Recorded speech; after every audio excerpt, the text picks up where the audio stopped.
A school bus driver started to notice a teenage girl softly weeping each afternoon during his route. As days went by, her demeanor became increasingly worrisome. One day, after all the kids were dropped off, he chose to dig deeper and checked beneath her seat. The discovery there left him stunned. James Thompson deftly tweaked the rearview mirror with a familiar twist of his hand as the noisy school bus rolled through the quiet suburban roads of Willow Glen, Illinois.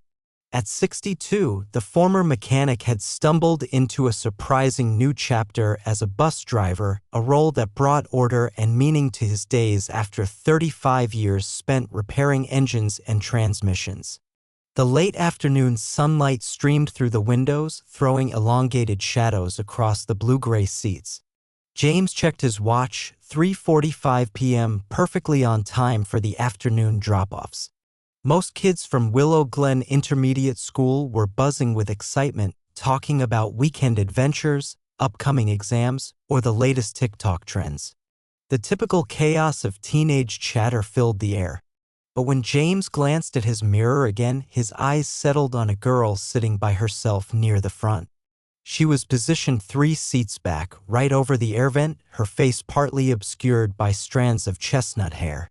Her shoulders slumped forward, and despite her efforts to conceal it, James noticed her hand occasionally brushing away tears. For 3 days straight, he'd seen her crying, always in the same way, silent and guarded when the bus was packed, slowly letting her emotions show as students got off at their stops. James furrowed his brow, worry carving deeper creases into his weathered face. He'd driven this route long enough to spot the telltale signs of a struggling kid. Glancing at the clipboard with the student roster, he verified what he already suspected. Her name was Emily Carter, Class 9B. She'd only been at Willow Glen for 2 weeks. During her first week, James hadn't paid much attention to her reserved nature. New students often stayed quiet until they settled in. But this second week revealed a troubling trend, and today seemed especially rough. 5th Street's next, James announced, easing the bus to a stop. 2 boys slung their backpacks over their shoulders, headed to the front, and thanked James as they hopped off. He watched them stroll toward their houses before shutting the door and moving on. With every stop, the bus grew quieter, and James kept sneaking looks at Emily through the mirror.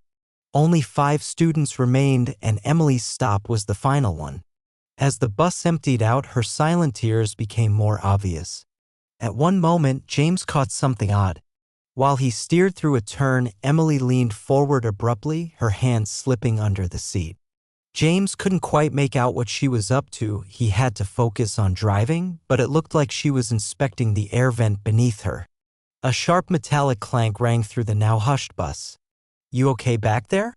James called out, his voice laced with concern. Emily's head jerked up, her eyes wide with shock. "Yeah," she replied swiftly, her voice almost inaudible. "I just dropped my tissue, sorry." James gave a nod and turned back to the road, but a nagging feeling lingered. He let out a slow, thoughtful breath. The day before, he'd tried chatting with her, asking about her classes and how she was adjusting, but she'd only mumbled single-word answers before clamming up again. After letting off the last few students, James pulled up to Emily's stop, a simple 2-story home with faded blue siding at the end of Maple Drive. As he brought the bus to a halt, James made up his mind. He couldn't keep ignoring what he'd been seeing day after day. "Final stop," he called, swinging the door open. Emily slowly gathered her pink backpack and rose, her movements sluggish. As she walked past James, he noticed her puffy, red-rimmed eyes and the dark shadows beneath them. "Hope you have a nice evening, Emily," he said with a warm smile. She gave a slight nod, avoiding his gaze, and stepped off the bus. To her clear surprise, James followed, stepping onto the sidewalk behind her. "Why are you coming after me?" she asked. Her voice edged with unease. James raised his hands in a calming gesture. "I've noticed you've been pretty upset on the bus lately," he said gently. "It's been happening a few times now, and I just want to check in with your folks to make sure everything's all right." A flicker of fear crossed Emily's face, though she quickly tried to hide it.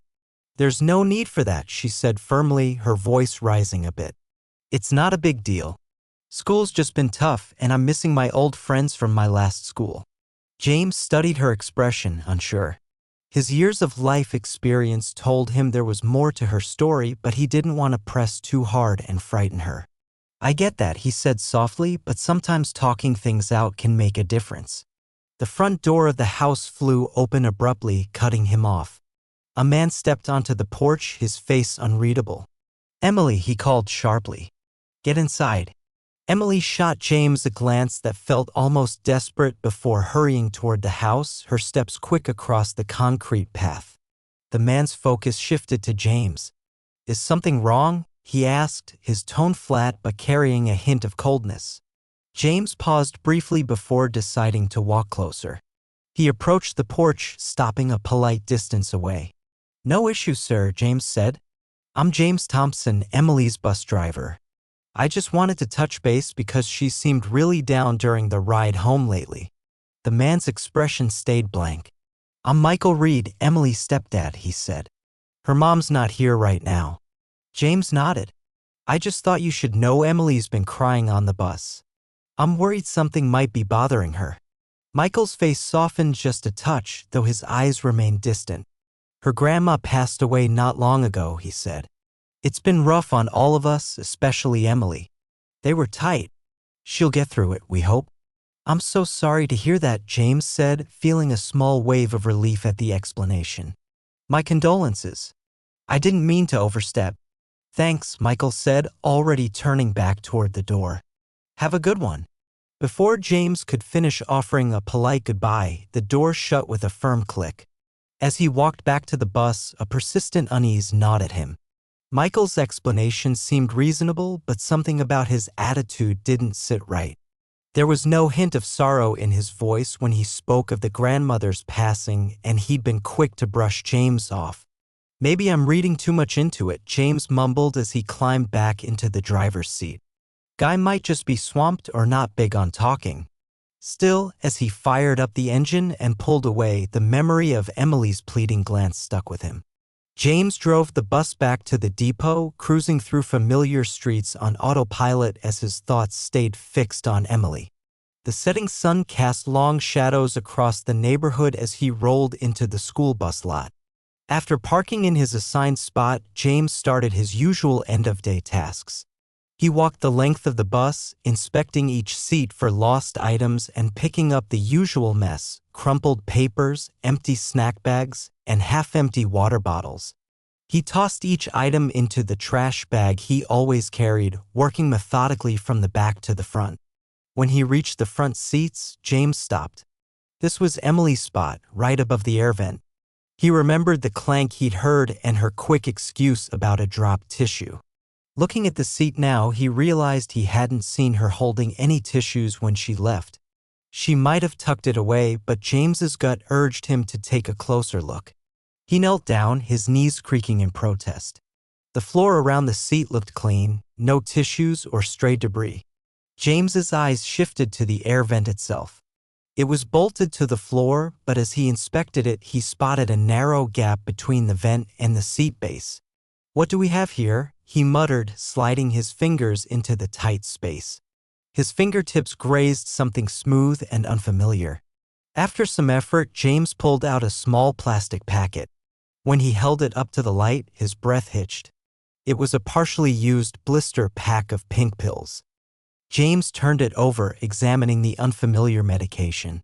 The brand name and dosage details were printed on the back. What the heck? James grabbed his phone and quickly looked up the drug name online.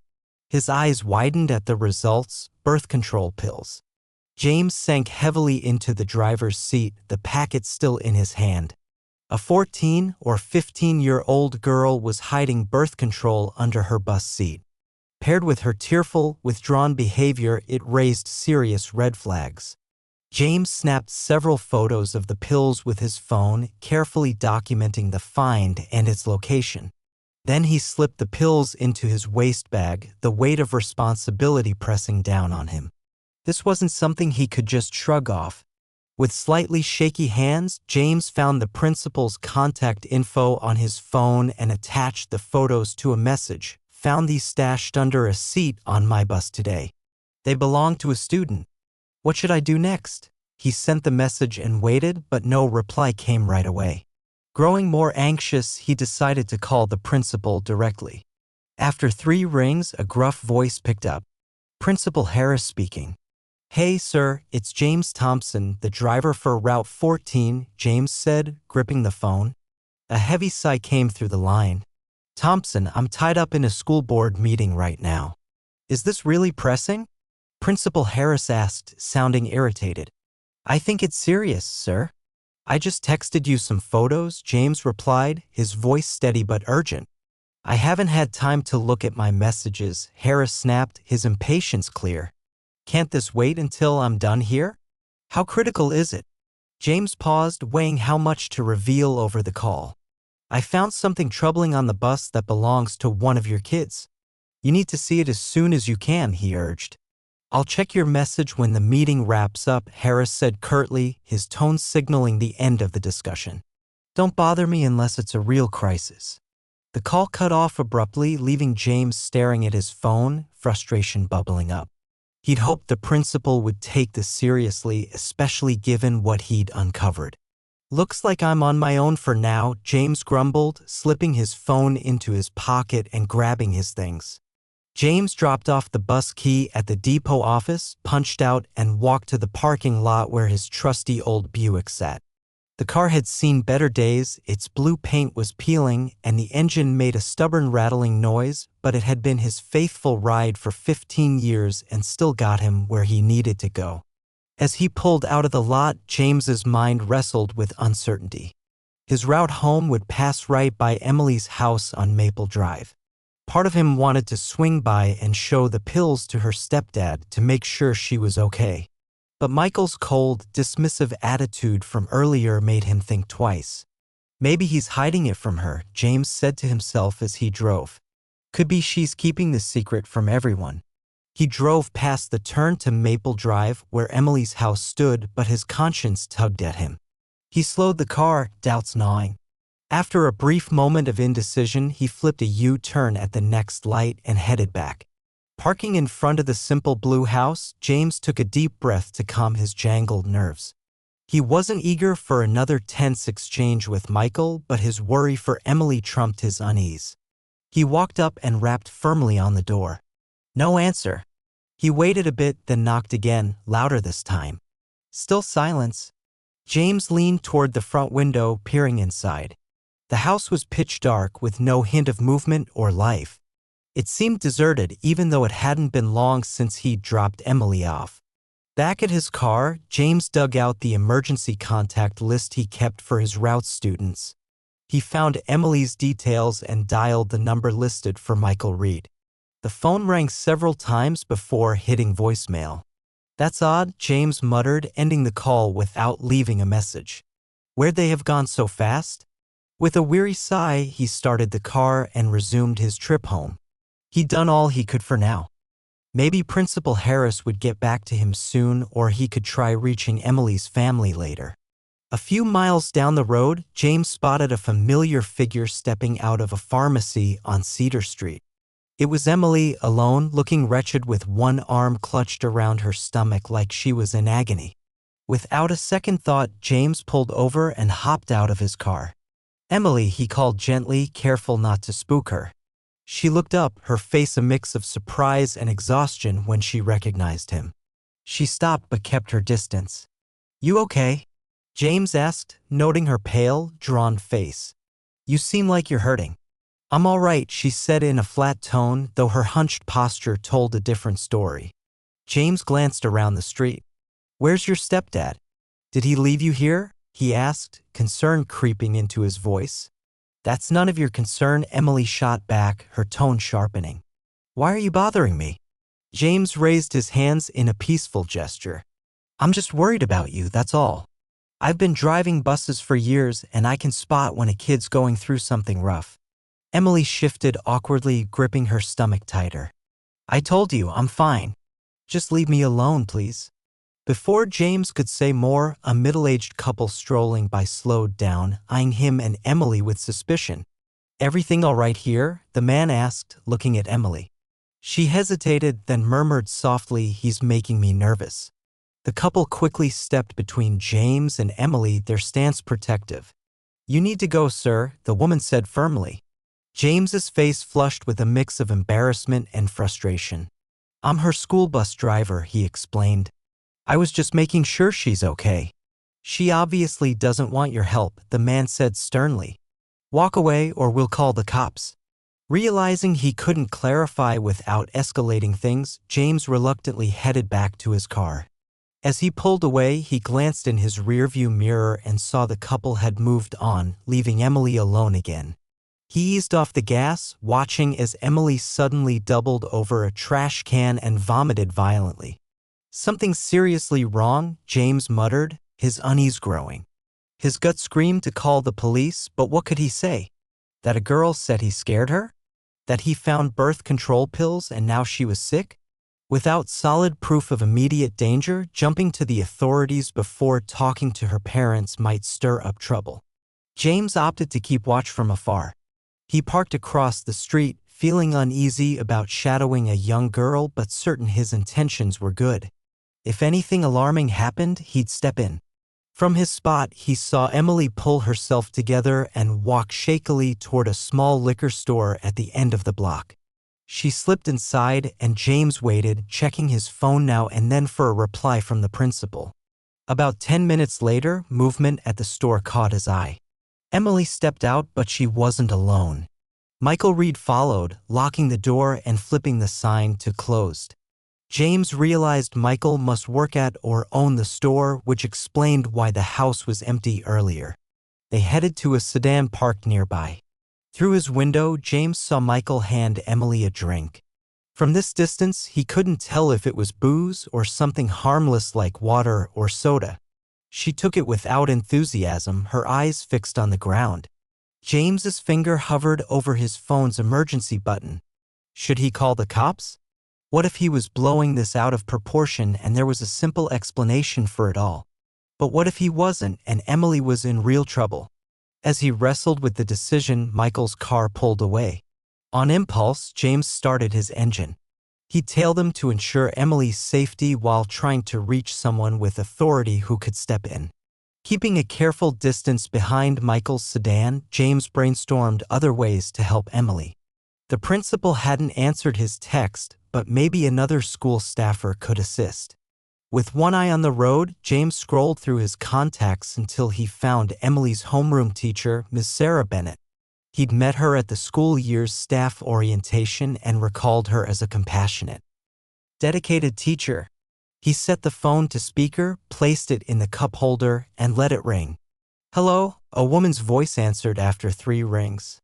"Ms. Bennett, it's James Thompson, the Route 14 bus driver," James said, keeping his tone calm. "Mr. Thompson, is everything okay?" Sarah asked, her voice tinged with surprise at hearing from a bus driver. "I'm reaching out about one of your students, Emily Carter," James said quietly, though Michael and Emily couldn't possibly hear him from their car. "Have you noticed anything off about her lately?" After a brief pause, Sarah's tone grew grave. "Yes, actually. She's extremely withdrawn, doesn't connect with other kids, and she's been slipping out to the bathroom multiple times during class." James nodded to himself, another clue falling into place. "Anything else you've seen?" "She seemed really unwell today," Sarah went on. "I told her to visit the nurse, but I heard she went to the drama room instead and dozed off. A theater teacher found her there later." "Did you mention this to Principal Harris?" James asked, keeping a steady gap from Michael's car as they merged onto the highway. "I did, but he brushed it off as typical new kid defiance. Said he'd handle it tomorrow after his school board meeting," Sarah said, pausing. "What's prompting this, Mr. Thompson? Did something happen on your bus?" James exhaled deeply. "I found something under Emily's seat today." He pulled over briefly to send Sarah the photos he'd sent to the principal. "I'm texting you images now." He heard a faint chime as the message arrived, followed by silence as Sarah likely viewed the pictures. "These are birth control pills," she said at last, her voice low with worry. "Where did you find them?" "Tucked away under the seat Emily always takes," James confirmed. With what I've seen and what you just told me, I'm really concerned for her. This is a big deal, Sarah agreed. Her parents need to be informed right away. I've been trying to get in touch with them, James said, recounting his earlier visit to their house and his current tailing of Michael's car. I'm thinking about calling the police, but I'm not sure if that's the right call yet. Please hold off on the police for now, Sarah urged. Principal Harris would lose it if we brought in law enforcement without his go-ahead. Let's try to keep this in-house first. I'll see if I can dig up her mom's contact info in the system. James noticed Michael's car veering toward the town's outskirts, away from neighborhoods. They're heading out of town now, he reported. I'm sticking with them to make sure Emily's safe. Be cautious, James, Sarah warned. Keep me posted and I'll work on reaching her mother. After hanging up, James concentrated on keeping a safe distance as Michael's sedan cruised down the highway. After about 45 minutes, they turned toward a rural park with sprawling trails, picnic areas, and a small lake. It was nearing 4:30 p.m., and though the park wasn't busy, a few families were still soaking up the late afternoon sun. Michael parked near the entrance, and James found a spot a few rows back where he could watch without drawing attention. He observed Michael and Emily exit the car and head to the picnic area. Michael carried a small cooler while Emily lagged behind, her body language screaming reluctance. James waited until they settled before quietly stepping out of his car and following on foot, keeping far enough back to stay unnoticed but close enough to keep them in view. A knot of dread tightened in James's gut, though he hoped it was just a normal family outing. But why did Emily look so miserable if this was just a casual picnic? James weaved through the park, sticking to the paths and blending in like any other visitor enjoying the warm afternoon. He kept Michael and Emily in his side vision, avoiding direct stares that might give him away. Michael spread a picnic blanket on the grass, unpacking items from the cooler. James watched as Michael cracked open a beer for himself and passed Emily what looked like a soda can. A wave of relief hit James. At least Michael wasn't handing alcohol to a minor, as he'd briefly feared. From a nearby bench, James studied their interaction. To a passerby, it might seem like a typical family picnic, but to James, it felt deeply uneasy. Emily perched rigidly at the blanket's edge, barely sipping her drink. Her eyes stayed glued to the ground, and she barely reacted to Michael's occasional remarks. At one point, Michael reached over, playfully rubbing her shoulders. Emily stiffened instantly, pushing his hands away with surprising strength.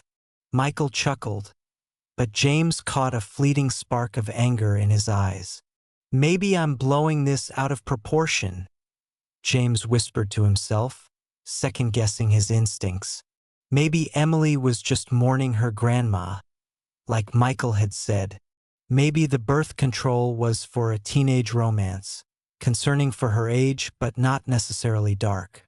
James was about to head back, leaving the matter for Principal Harris to sort out tomorrow, when he noticed 3 men approaching Michael and Emily's picnic.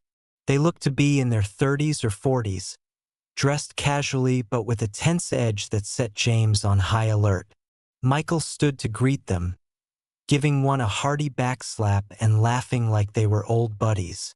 After a short chat James couldn't overhear, Michael motioned for Emily to stand. The group, Michael, Emily, and the 3 men, started walking away from the picnic toward a plain white building that looked like a park maintenance shed. James's anxiety surged as he saw one of the men pull out a key and unlock the shed's door. He couldn't think of any good reason for 4 grown men to bring a teenage girl into a locked shed in a remote corner of the park. His hands trembling, James grabbed his phone and dialed 911. 911, what's your emergency? The dispatcher answered quickly. I need to report something suspicious involving a minor, James said. His voice hushed as he edged closer to the shed. I'm at Lakeside Park, near the maintenance sheds on the east side. 4 adult men just took a teenage girl into a locked building. I'm worried she's in danger. Are you sure the girl's in trouble? Do you know who she is? The dispatcher asked. I'm her school bus driver, yeah, James replied. I've been worried about her lately. She's been acting off, and I found birth control pills hidden on my bus. Now her stepdad's dragged her out to this isolated spot to meet these guys. His voice tightened with urgency. You gotta send help fast. Something's seriously not right. Officers are on their way to you now, the dispatcher said calmly. They'll be there in about 10 minutes. Can you stay on the line and keep an eye on the building without getting too close? I can do that, James agreed, slipping behind a group of trees where he could watch the shed without being noticed. Could you describe the people involved? The dispatcher prompted. James gave detailed descriptions of Michael, Emily, and the three men, noting their clothes and the cars in the lot. As he spoke, he edged nearer to the shed, his worry for Emily pushing past his usual caution. The shed had small, grimy windows high up on the walls. James sidled up to one, wiping the dirt off with his sleeve to peek inside. The dim light revealed the four men circling Emily, who was pressed against a wall, tears staining her face. Just do what I say, Emily, James overheard Michael mutter, his voice muffled but clear enough through the thin walls. You know what'll happen if you don't play along. Please, don't force me, Emily begged, her voice cracking. I can't handle this. Your mom's gonna despise you for this, Michael snarled quietly. Once she knows you're pregnant, she'll have her new baby and won't give a damn about you anymore. The words sent a chill through James. He relayed the conversation to the dispatcher, his voice taut with fury. The police are 3 minutes away, the dispatcher updated him. Do not try to step in yourself, please. James was about to reply when a hand landed on his shoulder. He flinched, nearly dropping his phone, and spun around to see two men in running gear behind him. What are you doing snooping around there, buddy? One asked, his face wary. James quickly explained, keeping his voice hushed. There's a girl inside who's in trouble. I've got the cops coming. They're almost here. The joggers shared a look, then leaned toward the window to see for themselves. Their faces darkened at the sight. We can't just stand here, the taller one said, his jaw clenched. They might be hurting her right now. The police told us to hold off, James started. But a sudden hush from inside the shed cut him off. The men inside seemed to have heard something and stopped talking. In a snap decision, the joggers moved to the door and banged on it hard. Open this door now, one shouted. A heavy silence stretched out for a few seconds. Then, faintly, Emily's voice cried, Help! Somebody! Please help me! Right on cue, police sirens wailed in the distance, growing louder fast. 2 patrol cars screeched into the park, lights flashing, and 4 officers rushed toward the scene, weapons drawn. Police! Everyone inside! Come out with your hands up! An officer barked at the door. When no one responded, the officers traded quick words. One dashed back to the patrol car and grabbed a heavy tool. With swift precision, they smashed the door open, wood cracking around the lock. Hands up! Get on your knees! The officers yelled as they stormed inside. 3 of the men dropped to their knees instantly, hands raised. But Michael stayed standing near Emily, who was curled up on the floor. Get away from the girl, an officer ordered, aiming his gun at Michael. Michael's face twisted with defiance. This is all a big mistake, he growled, refusing to budge from his spot over Emily. Final warning, the officer said sharply. Step back now or we'll make you. Slowly, almost tauntingly, Michael reached for a liquor bottle on a nearby shelf. "You don't get it," he started, his fingers wrapping around the bottle's neck. "Put it down," multiple officers shouted together. "Drop it or we'll shoot." For a tense moment, it looked like Michael might do something reckless. Then, with a muttered curse, he let the bottle clatter back onto the shelf and raised his hands. "Get on your knees," the officer commanded again. Reluctantly, Michael sank down, and officers moved in fast to cuff him. As they escorted the men out one by one, Michael's eyes locked on James outside. His face contorted with rage, and he suddenly lunged toward James, nearly breaking free from the officer holding him. "This is all because of you," he roared, trying to headbutt James before the officers yanked him back. James stumbled back, shocked by the man's outburst. He watched as the officers shoved Michael into a patrol car, where he continued shouting curses through the window. Inside the shed, Emily stayed huddled on the floor, her arms wrapped tightly around herself as an officer approached her gently. In just 20 minutes, the peaceful park had turned into a hive of activity. 2 more police cars arrived, along with an ambulance and a social worker's vehicle. Yellow crime scene tapes sealed off the shed area, and officers began taking statements from James and the 2 joggers who'd stepped in. Paramedics guided Emily to the back of the ambulance, checking her vitals and draping a blanket over her shoulders despite the warm evening air. A female social worker sat next to Emily, speaking softly in tones James couldn't catch from his spot. He watched as the joggers wrapped up their statements, giving him a nod as they left. One offered a quiet thumbs up. James felt a deep gratitude for their help, strangers who'd chosen to act when they could have just kept walking. As the police finished taking his statement, James noticed Emily glance his way. Her eyes, still puffy from tears, held a flicker of gratitude. She murmured something to the social worker, who nodded and waved James over. He approached slowly, careful not to overwhelm her after everything she'd endured. "Thank you," Emily whispered when he reached the ambulance, her voice rough from crying. James gave a small nod, his throat tight with emotion. "I'm just relieved you're okay now." He knelt to her eye level, then carefully pulled the pills from his waist bag, showing them to Emily and the officials nearby. "Emily," he said softly, "I found these under your seat on the bus. You should tell these folks about the pills, especially if you were taking them because of what your stepdad was doing." Emily's face fell at the sight of the pills, new tears spilling down her cheeks. She glanced between James, the social worker, and the female officer who joined them. "You're safe, Emily," the social worker reassured her. "You're not in any trouble. We just need to know what's been going on so we can support you." Emily took a shaky breath and started speaking, her voice barely audible. "My mom split from my real dad last year," she said. "He got arrested for some kind of fraud, I think.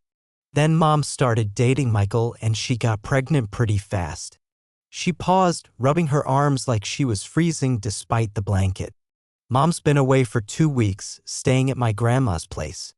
It's a family tradition. She wanted to have the baby there and stay a month to care for it." The social worker jotted notes as Emily spoke, nodding gently to encourage her. "When did Michael start harming you?" the officer asked kindly. Emily's eyes dropped to her hands. "About a month ago," she whispered. "He'd come into my room at night while I was asleep.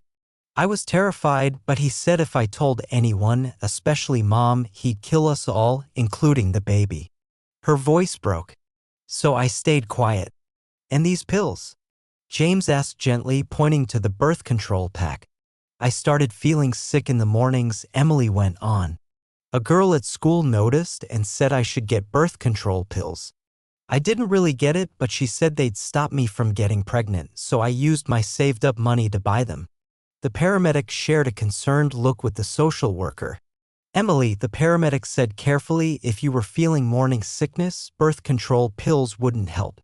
They're for preventing pregnancy before it starts, not stopping one that's already begun. Emily looked up, fear and confusion in her eyes. I didn't know that. I thought they'd fixed the sickness. She added, someone found them in my backpack at school, so I hid them under my bus seat. The officer rested a gentle hand on Emily's shoulder. We'll need to reach out to your mom and your school, Emily, and have a doctor check if you're pregnant. No, please, Emily pleaded, panic rising in her voice. I can't be pregnant. Mom will hate me. Your mom won't hate you, the social worker said firmly. This isn't your fault, Emily. Your stepdad did something awful, not you. We have to inform your mother, the officer said with kind firmness. We can't keep this from her. Emily's shoulders sagged as she nodded, silent tears rolling down her face. James watched, his heart heavy. He'd seen kids in rough spots during his years driving the bus, but nothing like this. He cleared his throat, catching the official's attention. If it's okay, he said, I'd like to go with Emily to the hospital. I want to make sure she's not alone until her mom gets there. The social worker thought for a moment, then nodded. That's fine, Mr. Thompson. We'll need your statement at the hospital too. An officer approached the group. We've contacted the principal, he said. He's heading to the hospital to meet us. James nodded, recalling the unanswered message he'd sent earlier. I also called her homeroom teacher, Miss Sarah Bennett, when I got worried earlier, he added. We'll get in touch with her too, the officer confirmed. Let's get Emily to the hospital for proper care now. Willow Glen Memorial Hospital's emergency room hummed with its usual controlled frenzy as James sat in a stiff plastic chair waiting for updates. After arriving, Emily had been rushed off for an exam while James gave his statement to the police in a small room down the hall. He glanced at his watch. Nearly 2 hours had passed since they got there. The social worker, a kind woman named Ms. Lopez, checked in now and then with limited updates, respecting Emily's privacy. As James nursed a lukewarm coffee from the vending machine, Ms. Lopez approached again. Mr. Thompson, she said, sitting beside him.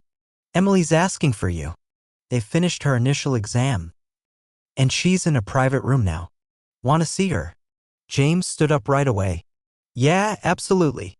Ms. Lopez guided him through a labyrinth of hallways to a small room where Emily sat on a hospital bed's edge.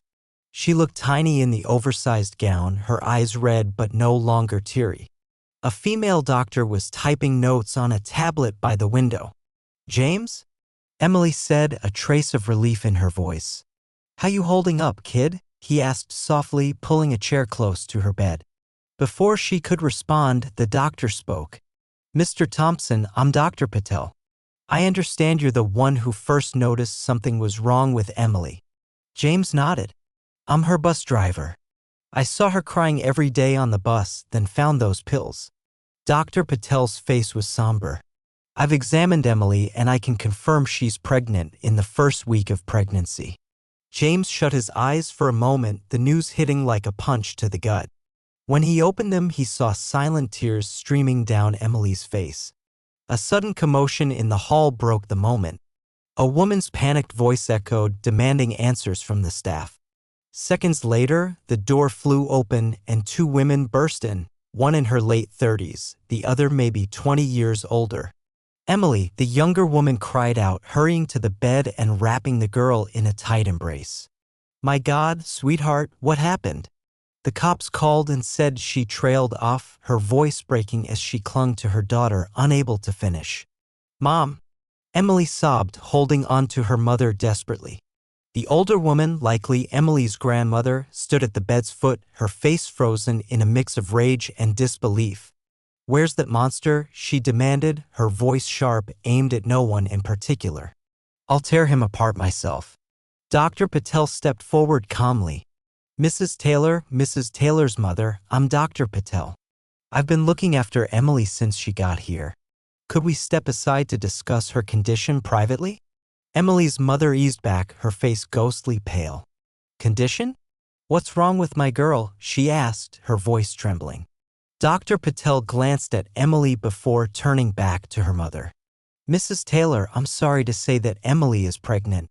The news hit the room like a thunderclap. Emily's mother staggered, the last bit of color draining from her face. Her mother rushed to steady her, guiding her to a chair where she collapsed, hands shaking as she pressed them to her mouth. No, she whispered, her voice barely audible. That can't be right. She's just a kid. I'm so sorry, Mom, Emily choked out, her voice cracking. I tried to stop him, I swear. This isn't on you, her mother cut in fiercely, grabbing her hand. Not one bit of this is your fault, do you hear me? It's Michael, her words faltered and she broke down, her sobs shaking her entire body. The grandmother faced Dr. Patel, her expression steely. What can be done? She's only 14. She can't have a baby. Dr. Patel nodded gravely. I was just about to go over that. Pregnancy at Emily's age carries health risks. Given the situation, termination is an option if you and Emily decide it's the right choice. Illinois has some of the most lenient abortion laws in the country, Ms. Lopez added softly. If you go that route, there won't be any legal hurdles. James stood quietly, feeling out of place in such a raw family moment. I'll step out to give you some space, he said, starting toward the door. Wait, Emily called after him. Please, don't leave yet. Her mother turned, seeming to notice James for the first time. Who are you? She asked, her voice hoarse. This is James Thompson, Mrs. Taylor, Ms. Lopez explained. He's Emily's bus driver. He's the one who first saw something was wrong and ended up calling the authorities. The grandmother approached James, her eyes brimming with tears. You saved her little girl, she said, squeezing his hand tightly. Thank you from the bottom of my heart. James nodded, uneasy with the gratitude. I just did what felt right, he said simply. Emily's mother pushed herself up, unsteady, and wrapped James in a sudden hug. Thank you, she whispered, pulling back to wipe her tear-streaked face. A knock at the door came before a police officer stepped in.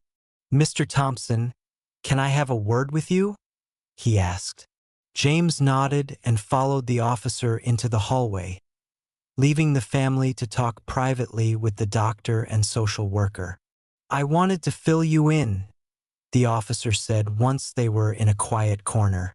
Michael Reed's in custody, facing a slew of serious charges. He's staying tight-lipped, but the 3 guys we nabbed with him are talking to cut deals for lighter sentences. What did they say? James asked, his stomach churning. They claim Reed's got a history of predatory behavior, the officer said, his face grim. He targeted single moms with daughters on purpose. He was jealous of Emily because she was from her mom's first marriage. He abused her to crush her spirit, hoping her mom would push her away and focus only on him and their new baby. James felt nausea rise at the cold calculation. Can he get out on bail? He asked. The officer shook his head. Not likely. With the evidence and those guys' statements, he's looking at major prison time. We're also digging into whether he's done this to others. James exhaled, relieved justice was in motion. What about Principal Harris and Ms. Bennett? I reached out to them earlier. They're both at the station giving statements, the officer said. We're checking if the school missed or ignored any signs of abuse. James let out a breath he'd been holding. That's good to hear. You'll likely need to testify if this goes to trial, the officer added.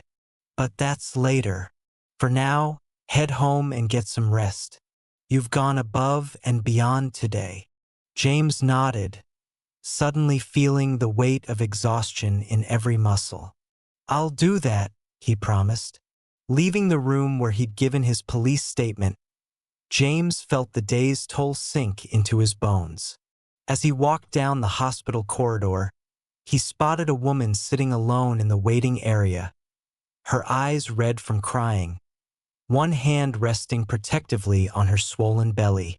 She looked up as he neared, recognition flickering across her face. She stood slowly, offering her hand. Mr. Thompson, I'm Sarah Taylor, Emily's mom, she said, her voice soft but firm. I didn't properly thank you earlier for what you did for my daughter. James shook her hand gently. Call me James, please. No thanks needed. How's Emily holding up? Sarah motioned to the seat beside her, and James sat. She eased back into her chair with a weary sigh. The doctor confirmed she's pregnant, in the first week now, she said, her voice catching. They've laid out our options. She wrung her hands in her lap. It's an impossible spot. My daughter carrying my husband's child while I'm 8 months pregnant with his, too. James stayed quiet, knowing no words could lighten such a heavy load.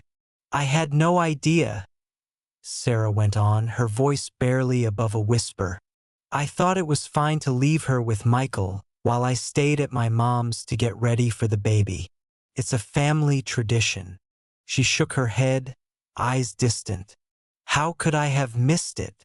You couldn't have known, James said gently. Guys like Michael are masters at hiding who they really are. Sarah nodded, though she didn't seem convinced.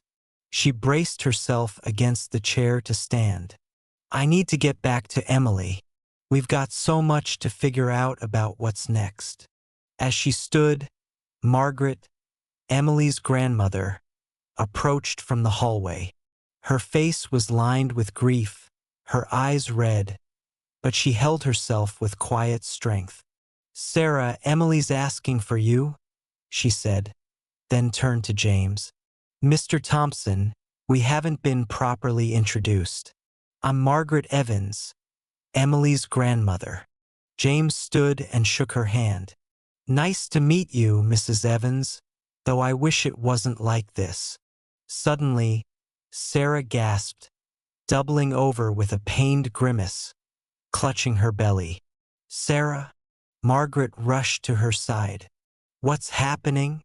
I think, Sarah gritted out, wincing. The baby's coming. James shouted for help, and hospital staff swarmed in moments later. Sarah's water had broken, and contractions were hitting fast. She's only 38 weeks, Margaret said, her voice shaking. The baby wasn't due for 2 more weeks.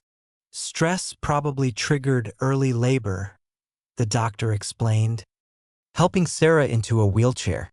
We need to get her to maternity now. As they wheeled her away, Sarah grabbed James's wrist. Please, she gasped through a contraction. Stay with Emily. Don't let her be alone.